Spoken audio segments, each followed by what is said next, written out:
Welcome back, everyone, to another chilling episode where we delve into the dark corners of reality.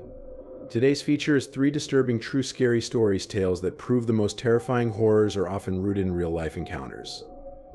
Whether it's an eerie presence that lingers in the shadows, a chilling twist of fate, or an unexplainable event that leaves its mark, these stories will make you question just how safe the world around us really is. Before we begin, I want to take a moment to thank all of you for your incredible support.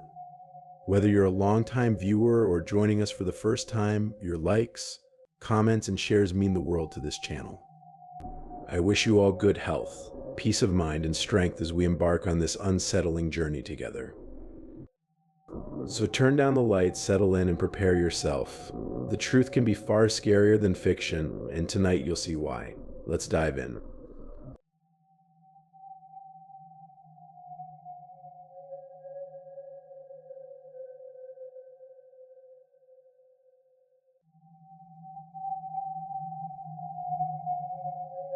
Story 1: The Mask Behind the Screen.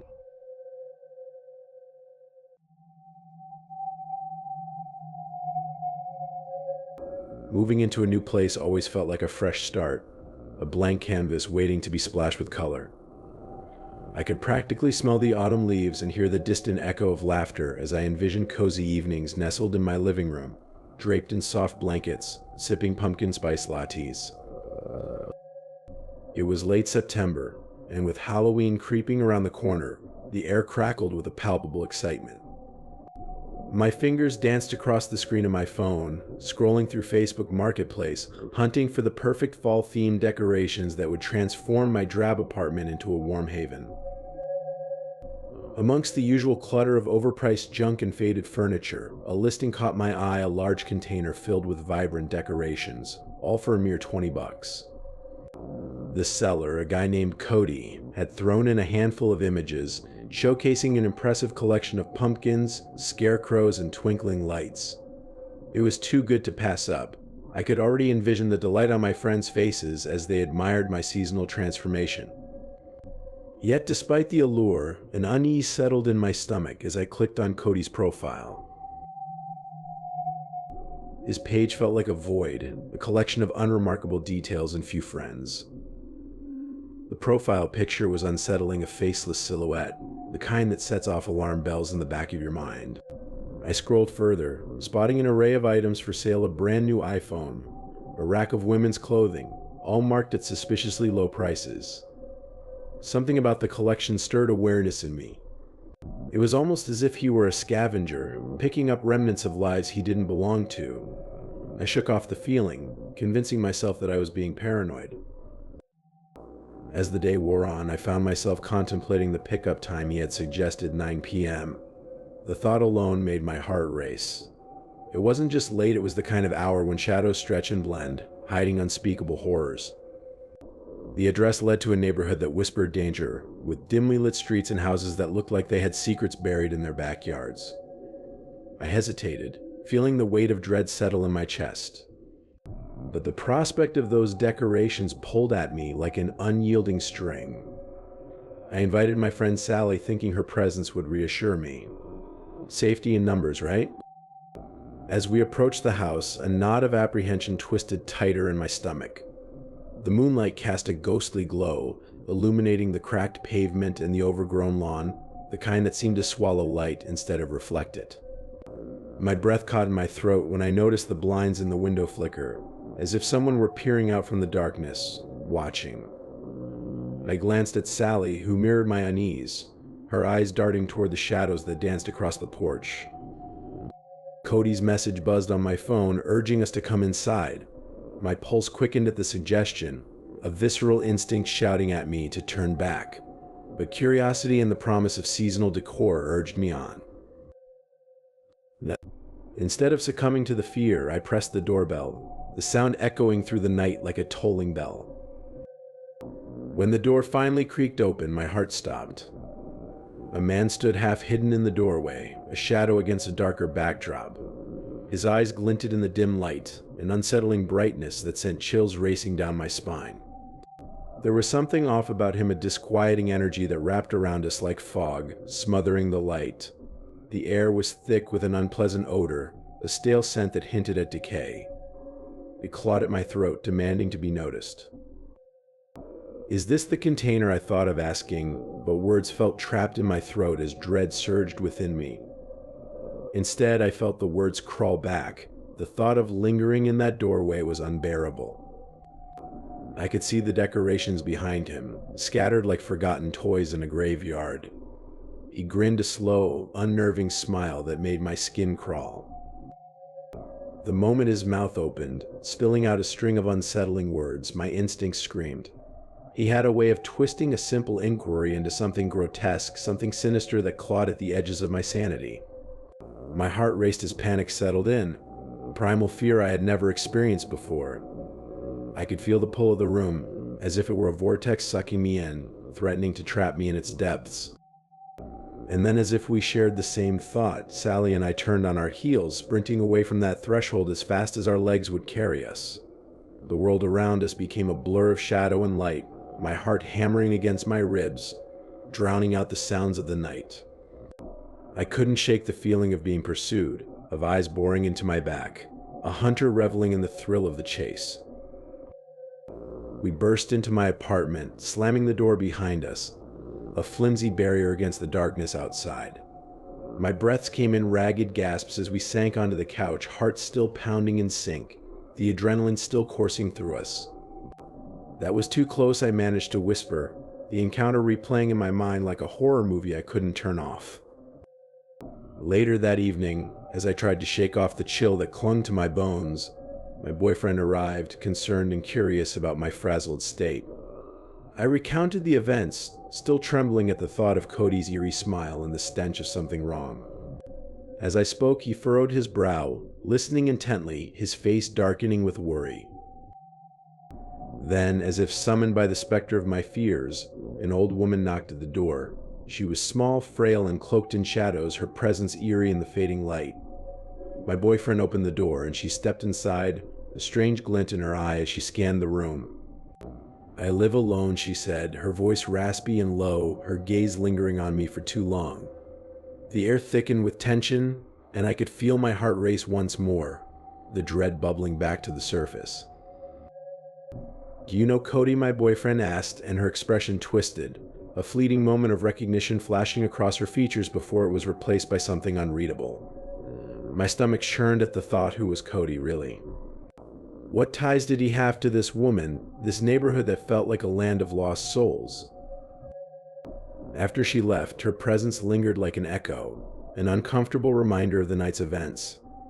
I couldn't shake the feeling that Cody wasn't just a seller of decorations, he was something darker, something that lurked in the corners of our lives, waiting for the right moment to strike.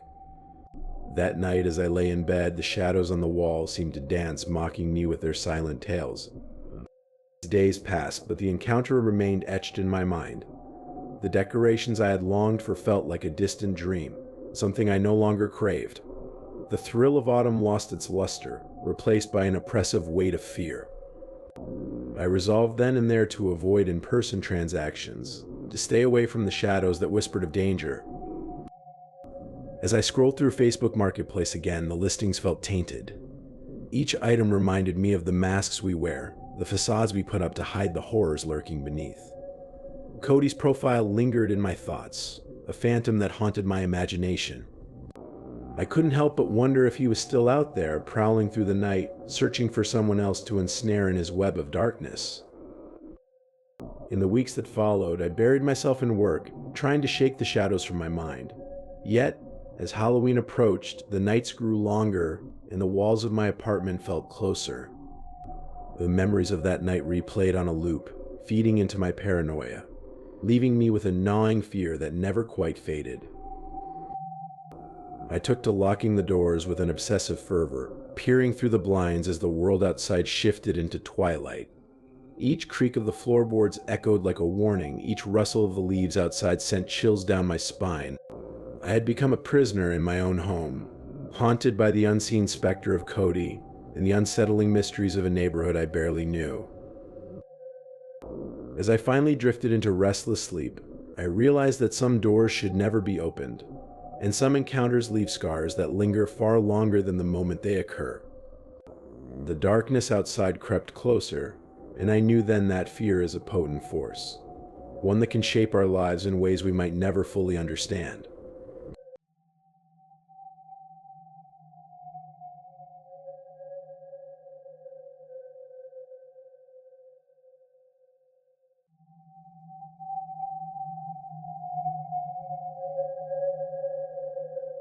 Story 2: The Woman in the Woods.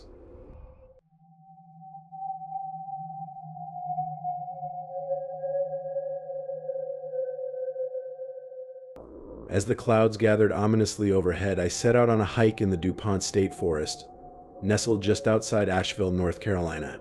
It was late October 2019, and I welcomed the brisk air, the vibrant reds and yellows of autumn leaves contrasting against the darkening sky. Nature had always been my refuge, a balm for my restless spirit. Alone in the woods, I felt invincible, but that day something was different. With each step along the winding trail, the usual sounds of the forest, the rustling leaves, the distant calls of birds seemed muted, as if the world was holding its breath. It was an eerie kind of quiet, one that pricked at my skin. I shrugged it off, convincing myself that I was merely being paranoid. Then I saw her. An older woman with grayish blonde hair stood a short distance away, watching me. Her presence sent an unsettling chill through me. I waved, trying to shake off the discomfort that clung to me like the dampness in the air. She didn't respond. She just stood there, her gaze unwavering, and as I passed, I felt her eyes burn into my back, a ghostly weight pressing down on my shoulders. I tried to dismiss it, attributing her silence to some deep reverie in the heart of the woods, but a sense of isolation seeped into my bones. The further I hiked, the more that moment replayed in my mind, the image of her standing there, frozen like a statue, gnawing at my thoughts. The deeper I ventured into the forest, the more aware I became of the shadows that loomed around me. At high falls, a magnificent cascade of water tumbling over rocks, I spotted her again. She was positioned at the edge of the trail, seemingly absorbed by the sight of the water crashing down. My heart quickened as unease spiraled through me like a wild wind. I couldn't shake the feeling that she was waiting for something, or worse, someone. Maybe I'm just tired, I thought, trying to soothe my racing pulse. I steered clear of her path, opting for a less direct route back to the main trail, but the sensation of being watched was relentless, like an unseen force trailing behind me. I hurried my pace, desperate to outrun my own escalating paranoia. Later, I encountered another hiker, a middle-aged man who seemed friendly enough. I mentioned the strange woman and my growing discomfort. To my surprise, he nodded, a knowing look in his eyes that sent another wave of unease through me. "This forest has its share of odd happenings," he said, his voice low. "You're not the first to feel that way." The validation only heightened my anxiety. I could almost feel the woman's presence again, looming just beyond the tree line, watching my every move. I tried to focus on the beauty around me, the vibrant foliage, the gentle sound of water trickling through the stones, but the foreboding weight hung heavy in the air, suffocating any sense of peace. When night fell, I returned to my cabin, hoping to shake off the day's events. But sleep evaded me, my mind restless with images of the woman's penetrating gaze. I finally drifted off, the world dissolving into a hazy dream. In that dream, I awoke to find her standing at the foot of my bed, her grayish blonde hair cascading around her like a ghostly veil. Terror gripped my throat, and I screamed, but the sound felt muffled, as if I were trapped underwater. She vanished just as suddenly as she had appeared, leaving me gasping in the dark, heart pounding in my chest. The next day, I couldn't shake the lingering dread that enveloped me like fog.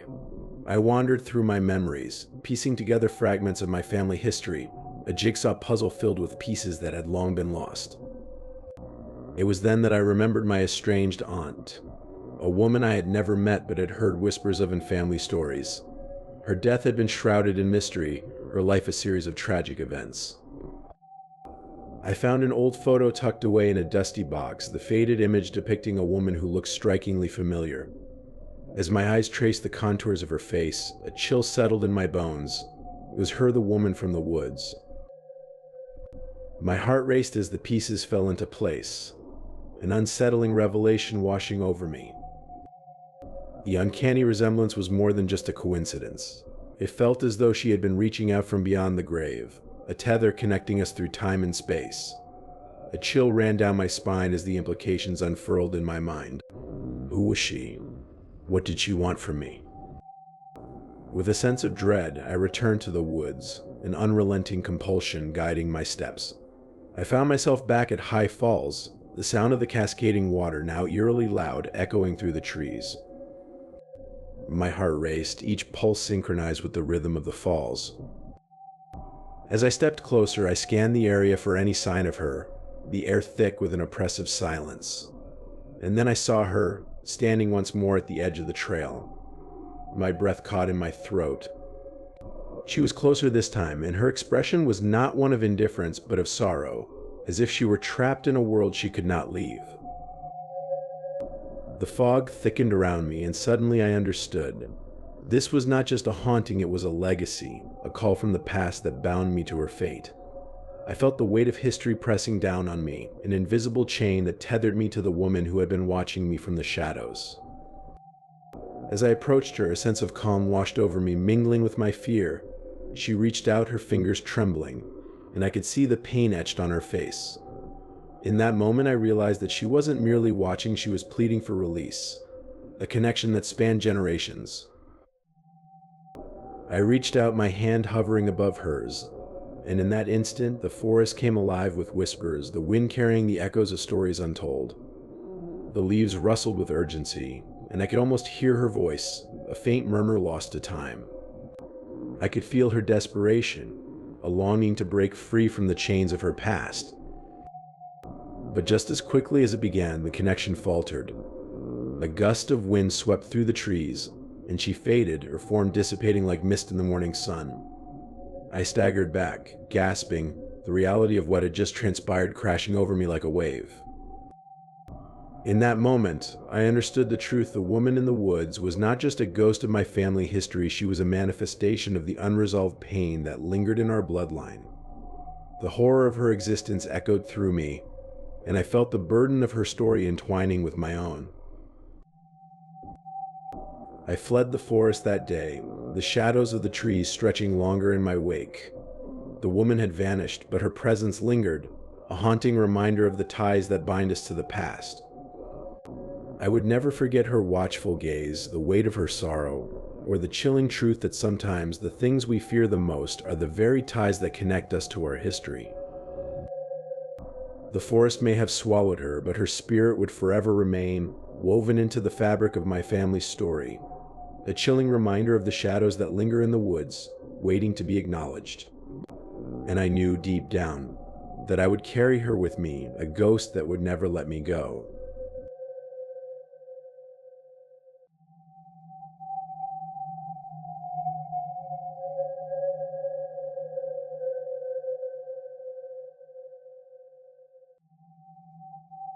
Story 3: Shadows of Brunswick.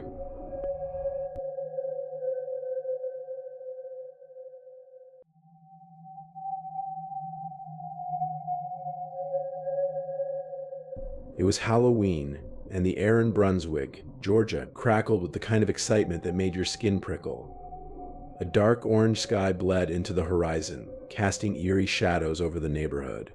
Carlos and I, lifelong pranksters and thrill seekers, decided to mark the occasion with a little adventure of our own. Our target? The abandoned Whitmore house, a crumbling relic on the edge of town, whispered about in the stories of kids who dared each other to approach it.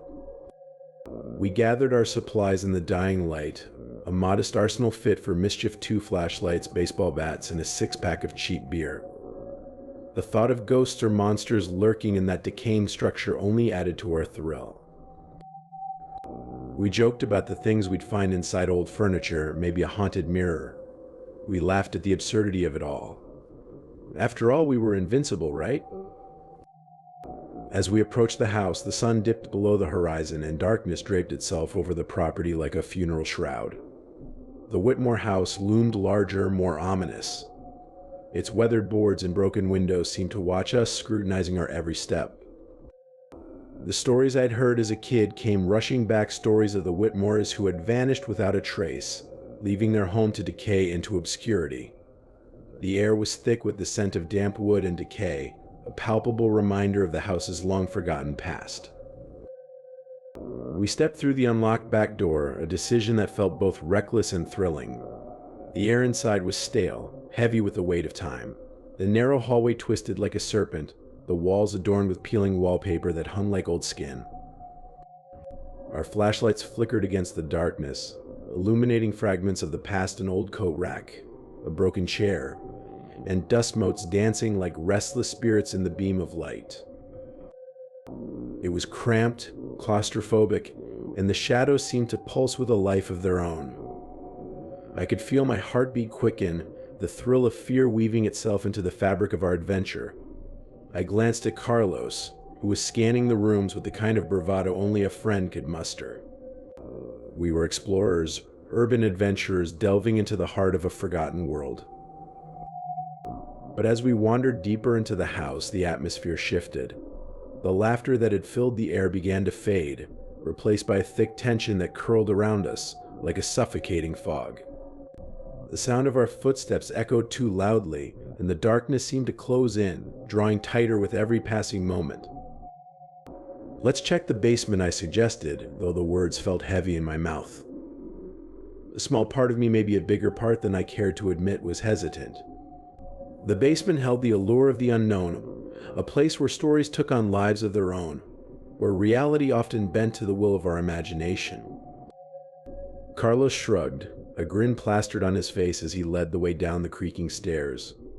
The basement door groaned as it swung open, revealing a small, dank space that reeked of mildew and neglect.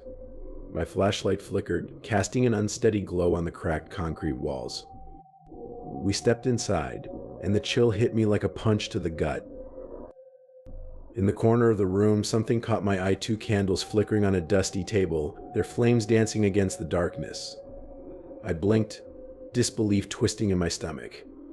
Who lit candles in an abandoned house? Carlos stepped closer, the playful glint in his eyes replaced by something darker. The air grew heavier, thick with the scent of wax and something else, something acrid that made my stomach churn. "Are you seeing this?" I whispered, though the words felt ridiculous.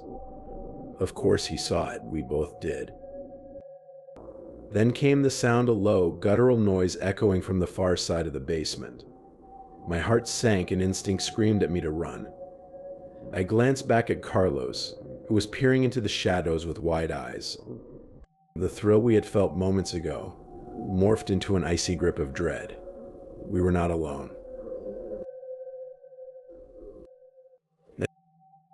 "Let's get out of here," I muttered, but the words fell flat, swallowed by the oppressive darkness that surrounded us. Before we could react, a figure moved in the shadows, a dark silhouette against the backdrop of decay. It stood there, still and silent, watching us with an intensity that made my skin crawl. Time seemed to freeze as terror washed over me, my breath hitching in my throat. I wanted to scream, to run, but my body betrayed me, rooted to the spot. "Carlos," I finally managed to croak, my voice barely a whisper. But it was too late. The figure shifted, and in that moment the spell broke. A primal urge surged through me, and I turned on my heel, barreling up the stairs as panic ignited every nerve in my body. I could hear Carlos behind me, his footsteps a frantic echo as we raced toward the light, toward safety.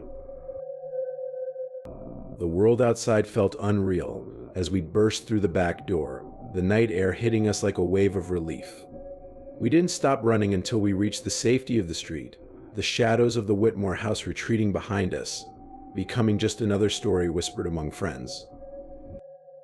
But as we caught our breath, the laughter that once filled the air was gone, replaced by a heavy silence.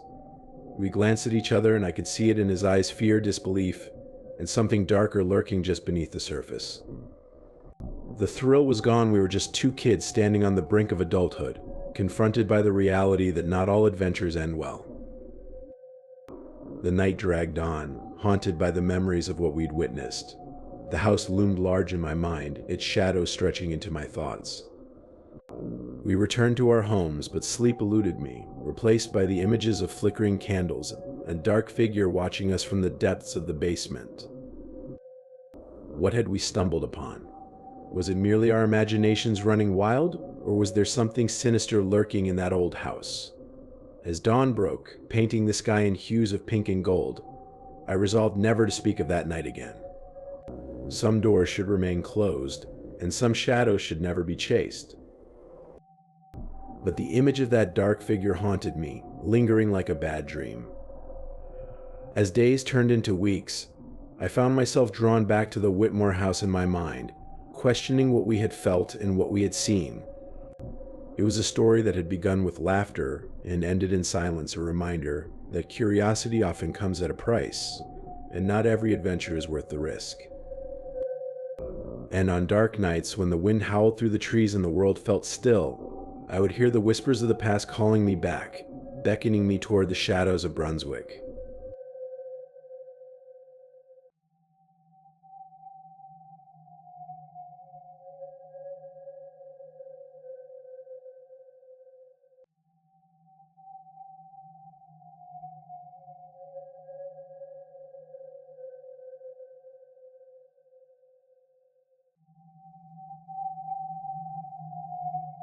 As we come to the end of today's chilling video, 3 disturbing, true scary stories, I hope these unsettling tales have left you with a lingering sense of suspense and perhaps a bit of unease.